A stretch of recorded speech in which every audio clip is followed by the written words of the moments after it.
엽기적으로 매운 떡볶이에 매운 닭발과 오돌뼈를 추가하고요. 거기다 매운 낙지, 매운 돈가스, 매운 황태찜까지. 매운맛을 제대로 봐줘야 스트레스가 풀린다는 사람들 제 주변에 정말 많습니다. 물론 내가 이기냐, 변기가 이기냐, 화장실을 들락날락 해주는 것도 빼놓을 순 없을 텐데요. 그런데 정말 이 매운 음식을 먹으면 스트레스가 풀리는 거 맞을까요? 기분상 그런 거 아니었나요? 안 되겠습니다. 이분한테 좀 물어보죠. 매주 화요일 우리가 놓치고 있었던 신비한 과학의 세계 YTN 사이언스 이혜리 기자와 함께합니다. 과학을 품은 뉴스. 안녕하세요. 이혜리 기자. 안녕하세요. 네. 추석 연휴 잘 보내고 오셨어요? 네, 연휴는 참 좋았는데 오자마자 또 이제 일복이 아주 터졌네요. 그러니까요. 네. 오늘 저희 앞서서도 퀴즈로도 이야기했는데 아프리카 돼지열병 때문에 오늘 하루 종일 또 바쁘셨다고. 네, 정말 이게 지금 치료제랑 백신이 없는 상황이어서 차단 방역에 주력을 해야 하는데 여러모로 좀 근심 걱정이 커지고 있는 상황인 것 같아요. 아, 네, 그러니까요. 그나저나 지난번에 저희가 이제 방송하면서 첫 명절이라서 결혼하고 맞은 첫 명절에서 너무 설렌다. 네. 처음으로 그 귀성귀경길에 나선다라고 네. 얘기를 해줬었는데 어땠어요? 정말 설레던 일인던가요? 물론이죠. 이 방송은 제 남편을 비롯해서 저희 시부모님께서도 들으시기 때문에. 정말요? 저는 이제 진정성 있는 방송을 하고 있고요. 다 같이 모여서 음식 만들고 맛있는 거 먹고 이야기도 많이 나누고 즐거운 시간 보내고 왔습니다. 갑자기 이혜리 기자 전 AI 기자가 온 줄 알았어요. 아니 근데 뭐 요즘은 정말 분위기가 많이 바뀌어서 저도 그렇고 그렇게 뭐 명절이라고 해서 음식만 하다가 뭐 설거지만 하다 끝났다 뭐 이런 집이 주변에 많이 없긴 한데 네. 그래도 또 명절 증후군은 어쩔 수 없이 생기는 것 같아요. 그렇죠? 맞습니다. 제 주변에도 보니까 좀 힘들다라고 이야기하시는 분들이 없진 않더라고요. 왜 뭐 명절 직후에 이혼율 올라간다 뭐 이런 통계도 본 기억도 나고요. 네. 요즘 뭐 가정에서 집안일 도와주시는 남성분들이 참 많기는 하지만 아직은 조금은 여성의 어떤 부담이 크긴 거는 맞는 것 같아요. 그러니까요. 근데 뭐 기혼자들뿐만 아니라 뭐 아직 이제 결혼을 안 한 분들이나 아니면 뭐 비혼을 선언하신 분들이나 뭐 취준생들 뭐 이런 분들도 항상 이 명절이면은 듣는 그쵸. 질문들이 있잖아요. 곤란하죠. 예. 네. 그런 이야기들 들으면 참 이래서 다들 명절에 안 오려고 하는 거야. 뭐 이러면서 이렇게 화를 한마디씩 내다가도 그쵸. 생각해 보면은 명절 분위기는 우리가 그동안 좀 많이 변했다. 남녀가 같이 한다. 막 이런 이야기들 하는데 이런 질문들은 또 안 변하는 것 같기도 해요. 그러니까 꼭 그렇게 한 분씩 질문하시는 분이 계시는 것 같기도 해요. 그러니까요. 스트레스 그러면 좀 받게 될 것 같은데 스트레스 이야기가 나와서 말인데 우리 현지 아나운서는 스트레스를 좀 어떻게 푸시는 편이에요? 저는 먹는 걸로 푸는 편이긴 한데 네. 아주 가끔은 오락실 가요. 오락실 가서 신나게 두드리고 오면 너무 안 어울리는데. 그렇죠. 네. 그렇지만 제가 오락실 가는 걸 참 좋아합니다. 그러시구나. 네. 저는 매운 거를 엄청 좋아해요. 그래서 매운 거를 잘 먹기도 하고 매운 네. 음식 먹으면 스트레스가 좀 날아가는 것 같아서 스트레스 받는 날엔 진짜로 좀 매운 음식 당기더라고요. 아니 근데 매운 음식으로 스트레스 푼다는 분들 제 주변에도 많고 사실 저도 매운 걸 좋아하긴 하지만 못 먹어서 문제긴 해요. 네. 근데 이걸 먹으면 진짜 스트레스가 풀리는 건가요? 네, 실제로 어느 정도 효과가 있습니다. 매운맛이라는 게 사실 엄밀히 말하면 맛이라기보다는 통증이거든요. 그쵸. 우리가 물론 이렇게 매운맛이라고 표현을 하지만 정확하게 우리 혀가 느낄 수 있는 맛은 5가지예요. 네, 단맛, 짠맛, 신맛, 쓴맛, 그리고 감칠맛이거든요. 매운맛은 포함이 안 돼요. 네. 물론 뭐 감칠맛을 여기에 포함시켜야 하냐 말아야 하냐 이게 사실 오랜 시간 좀 논쟁이 있긴 했거든요. 네. 근데 결과적으로 현재로서는 이제 감칠맛까지 이렇게 5가지 맛을 혀가 느낄 수 있다라고 보는 게 대세고요. 네. 여튼 매운맛은 우리가 혀가 느끼는 그런 맛이 아니란 말이죠. 그러면 매운맛은 어떻게 느끼는 건가? 매운맛은 미각, 맛을 느끼는 감각에 의해서 느껴지는 게 아니라 통증을 느끼는 감각에 의해서 느껴지는 겁니다. 네. 그래서 매운맛으로 인해서 통증을 느낄 수 있는 수용체가 계속해서 자극을 받게 되면 우리 몸에서는 소위 자연산 진통제라고 불리는 많이 들어보셨을 텐데 엔도르핀을 방출하게 돼요. 이 엔도르핀에 의해서 순간적으로 기분이 좀 좋아지고 스트레스가 풀리는 느낌이 느껴지는 겁니다. 이게 엔도르핀이 매운 거 먹었을 때도 이렇게 나오는군요. 네, 맞아요. 매운 걸로 스트레스 푼다는 게 이게 과학적으로 일리가 있다라는 얘기를 들으니까 좀 신기한데요? 네, 심지어는 이 매운맛에 중독될 수도 있는데요. 실제로 매운맛이 입안에서 느껴질 때 그 특유의 느낌 때문에 중독 현상이 나타날 수도 있다라는 이야기인데 일부 심리학자들은 매운맛 중독은 니코틴 중독과 원리가 흡사하다라고 설명하기도 합니다. 니코틴이면 담배잖아요. 네. 담배 중독만큼이나 매운맛에 중독될 수 있다. 사실 맵다 하면서도 사람들이 계속 이제 먹게 되고 찾게 되고 이런 거 보면 진짜 중독성이 있는 것 같기도 한데 저는 매운 음식을 보면은 시각적인 효과도 분명히 있는 것 같거든요. 막 빨갛게 반짝반짝거리면 진짜 먹고 싶거든요. 군침 돌죠. 네. 맞아요. 그 부분도 어느 정도 과학적으로 설명이 가능한데요. 잘 익은 사과를 한번 이렇게 머릿속에 그려보시죠. 빨갛고 아주 먹음직스러운 그런 모습이 떠오르잖아요. 네. 과일이든 채소든 잘 익었을 땐 보통 붉은색을 띠는 경향이 있거든요. 그래서 사람은 본능적으로 빨간 식품에 끌리게 된다는 겁니다.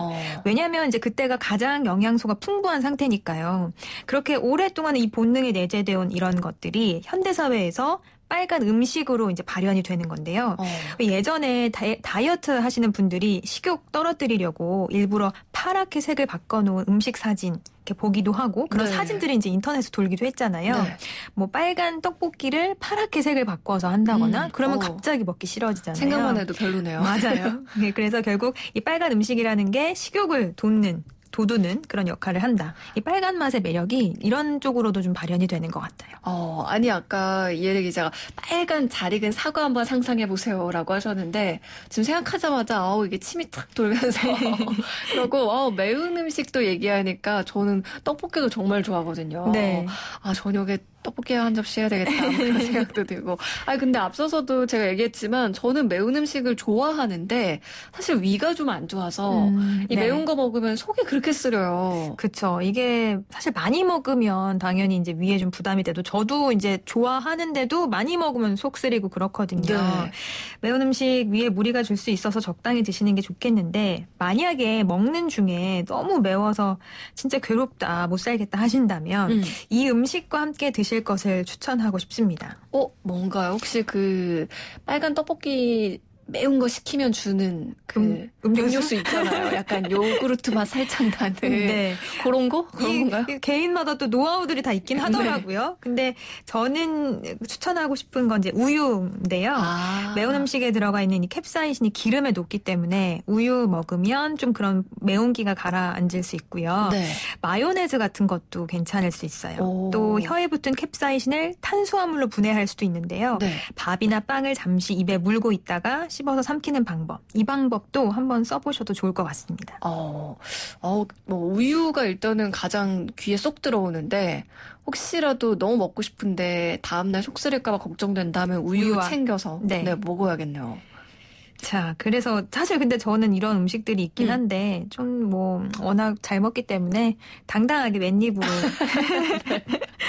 아니 또 이제 매운 거 먹는 거에 자신 있는 분들은 이렇게 또 거부하더라고요. 이런 아까 제가 얘기했던 그런 뭐 음료 단 음료라던가 뭐 물 뭐 아니면 단무지 뭐 우유 이런 거 안 하고 난 어떻게든 이겨내겠다 뭐 이렇게 하는데 근데 신기한 게 사실 이렇게 견딜 수 있는 것도 사실은 어떻게 보면은 먹을 수 있으니까 그걸 좀 견디려고 하는 거잖아요. 맞아요. 근데 저 같은 경우는 한 입 딱 먹으면 정말 너무 매워서 더 이상 못 먹겠는 그런 상황이 되는데 이게 매운 거 잘 먹는 사람, 못 먹는 사람 나눠지는 이유가 있나요? 네. 아까 매운맛이 통증이라고 했잖아요. 이 통증에 대한 민감도는 사람마다 다르죠. 어떤 사람은 살짝만 때려도 아프다고 생각하는 사람도 있고 또 잘 견디는 사람도 있잖아요. 그 통증에 대한 감각이 다 다르기 때문에 매운맛을 어떤 사람은 잘 먹고 어떤 사람은 잘 못 먹는 경우가 당연히 이제 생겨나게 되는데요.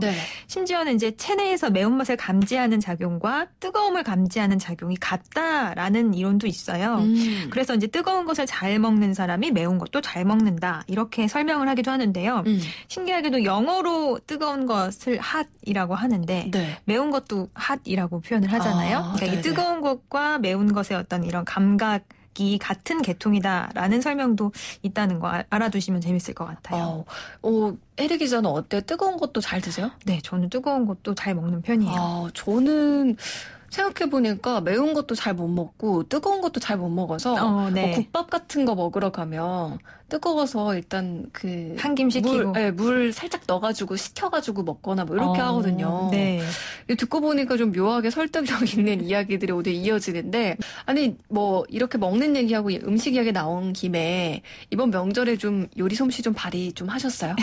저는 음식 만드는 건 되게 좋아해요. 여기서는 중요한 건 좋아한다, 잘한다는 의미는 아니고 네. 재밌더라고요. 네. 근데 아직 요리 경력이 짧다 보니까 집에서 음식 하나 만들려고 하면 사실 뭐 1시간 이상씩 걸리기도 하고 또 뭔가 이렇게 넣을 때 자신감이 아직 없어서 이걸 넣어도 될까 말까 고민도 많이 하거든요. 네. 다행히 진짜 요즘에는 콘텐츠가 너무 많잖아요. 네. 뭐 제가 즐겨보는 너튜브 같은 곳에도 뭐 음식만 치면 레시피가 수많은 개가 올라오니까 맞아요. 그런 것들 보면서 하는데 아직은 좀 서툴긴 한 것 같아요. 시간이 워낙 오래 걸려요. 네. 저는 요리를 좀 좋아하기도 하고 개인적으로 잘한다고 자부하는 사람이라서 네. 좀 그런 거 있잖아요. 그 대충 뚝딱뚝딱 했는데 맛이 나네. 이거 무슨 잘난 쪽인가요? 약간 그런 이제 지금은 약간 요렇게 그 정도 됐는데 부러워요 진짜. 네. 저도 처음에는 진짜 지금도 물론 처음 해보는 요리는 다 찾아보고 그 레시피대로 따라하긴 하지만 네. 하다 보면 나중에는 이제 바쁘니까 그 일일이 다 찾아볼 수 없어서 대충 이렇게 좀 넣고 하다가 맛이 이상하다 싶으면은 좀 찾아보고 이렇게 하거든요. 네. 근데 이제 처음 만드는 요리나 아니면 뭐 외국 음식 이런 거 할 때는 가끔 재료는 어떻게 사왔는데 이거 순서에 따라서도 맛이 완전히 달라지기도 그렇죠. 하잖아요. 네. 그래서 가끔 이런 거를 옆에서 누가 로봇 같은 게 좀 알려주면 좋겠다? 뭐 이런 생각도 한 적 있거든요. 네. 그래서 사실 얼마 전에 제가 실제로 음식 재료의 조합을 추천해주는 인공지능을 취재했어요. 요리할 때 저 같은 경우도 그렇고 고민되는 것 중에 하나가 이 재료랑 이 재료가 과연 어울릴까? 둘이 같이 좀 맛이 맞을까? 뭐 이런 생각 많이 하는데 이런 조합을 추천해주는 그런 인공지능이고요. 이 인공지능이 100만 개의 조리법에서 자주 등장하는 식재료의 조합을 학습을 해서 잘 어울리는 재료를 추천해주는 그런 방식인데요. 주된 요리 재료, 예를 들어서 내가 오늘 뭐 돼지 목살로 요리를 하겠다라고 하면 그 인공지능 시스템에 돼지 목살을 이렇게 입력만 해 넣으면 돼지 목살과 잘 어울리는 50가지의 식재료가 1위부터 50위까지 순위별로 쭉 나열이 바로 되는 거예요. 아니 요거 고를 때 좋을 것 같아요. 왜 저희가 레시피 보고 할 때 재료가 한두 개쯤 좀 빠졌을 때 있잖아요. 그쵸. 네. 아니면 뭔가 요거 대체해도 괜찮을까 싶은 그런 상황이 있는데 그럴 때 요거 써보면 딱이겠는데요? 맞아요. 또 이제 한 가지 이 인공지능이 좀 재밌는 게 과거에는 한 번도 같이 쓰인 적이 없는 재료까지 추천을 해준다는 거예요. 예를 들어서 A와 B가 주로 음식에서 자주 사용이 된다. 그리고 B와 C도 함께 자주 사용되더라 라고 하면 A와 C도 잘 어울릴 수 있다라고 이렇게 추론을 해서 추천을 해주는 거거든요. 그러니까 전혀 사용하지 않았던 재료를 추천을 해주니까 정말 창의적인 음식, 요리도 할 수 있게 되는 거죠. 이게 근데 창의적인 맛이 나오지 않을까 좀 걱정도 되는데. 맛이 창의적이면 좀 곤란한데. 그러니까요.